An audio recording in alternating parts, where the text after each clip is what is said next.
How to remove add to cart from your products on Wix.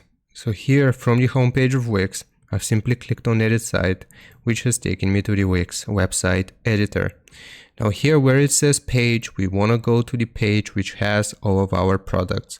So for example, you will see this store pages, and I'm simply going to go to product page, which will load, like I said, all of my products. So if I want to remove this add to cart button here, I'll simply click on the product itself, and it will show me this product page, and we want to select settings.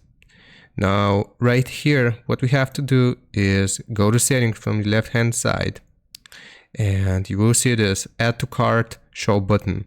Currently it's toggled on, but basically we just want to toggle this off, and as you can see, now we no longer have this button here, and we can make it appear and disappear, and we can also add a buy now button directly to our product. I hope this helps. Leave a like and sub. I'll see you next time.